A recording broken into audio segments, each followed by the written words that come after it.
السلام علیکم ورحمۃ اللہ وبرکاتہ۔ میرا نام ہے سید پرویز جمنی۔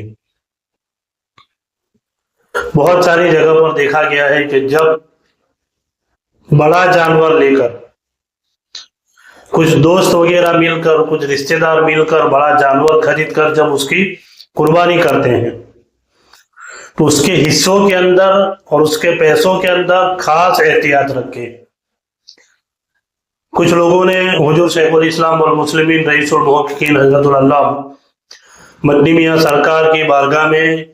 یہ فتویٰ یہ سوال پیش کیا کہ حضور شیخ الاسلام فرمائیے کہ جب کچھ لوگوں کا پیسہ لے کر جانور خریدا جاتا ہے اور اس میں سے اگر کچھ پیسہ بچ جائے تو وہ خود استعمال کرے یا غریبوں کو دے دے تو یہ جائز ہے یا نہیں ہے؟ تو حضور شیخ الاسلام نے فرمایا کہ یہ سامنے والے کی ملکیت ہے۔ آپ نے 3-3 ہزار روپیہ 4-4 ہزار روپیہ 7 لوگوں کے پاس سے لیا اور 200 300 روپیہ بچ گیا،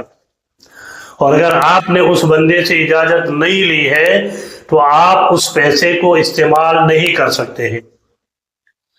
حضور شیخ الاسلام منع فرماتے ہیں کیونکہ یہ اس کی ملکیت ہے۔ حضور شیخ الاسلام نے فرمایا کہ اس سے بہتر تو یہ ہے کہ آپ پیسہ لینے سے پہلے اس کے ساتھ کنڈیشن کر لیجئے کہ ہم یہ 3,000 روپیہ یا 3,500 روپیہ یا 4,000 روپیہ لے رہے ہیں، اس میں جو کچھ بھی بچے گا وہ ہم کسی مدرسے کے کام کے اندر یا کسی غریب کو یا اپنے کام کے اندر لے لیں گے، اور اگر وہ اجازت دیتا ہے تو پھر کوئی بات نہیں ہے۔ یا اس سے یہ بات کر لیجئے کہ اگر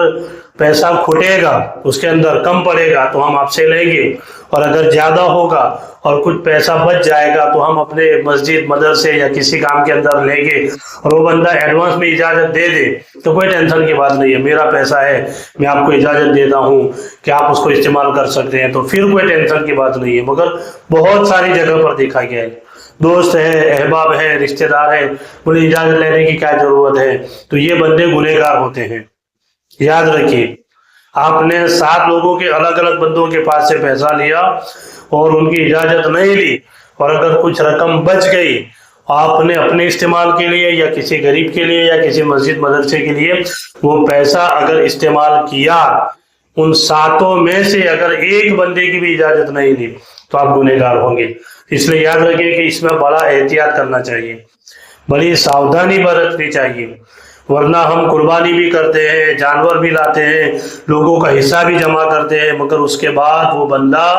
گنہگار ہوتا ہے۔ اسے یاد رکھیے، ایڈوانس میں آپ جس بندے سے پیسہ لے رہے ہیں، جس بندے کا حصہ لے رہے ہیں، اس سے آپ اجازت طلب کر لیجئے کہ آپ سے ہم یہ پیسہ لے رہے ہیں، اگر اس میں سے کچھ پیسہ بچے گا تو ہم نجی کام کے اندر یا کسی اسکول کے اندر مسجد مدرسے کہیں پر بھی ہم اس کو اپیوگ کر سکتے ہیں، اور وہ بندہ اگر اجازت دے دیتا ہے پھر ٹینشن کی بات نہیں ہے۔ اللہ تعالیٰ کی بارگاہ میں دعا کریں الہ العالمین ہم سارے مسلمانوں کو صحیح طریقے سے دین اسلام پر چلنے کی توفیق عطا فرمائے۔ السلام علیکم ورحمۃ اللہ وبرکاتہ۔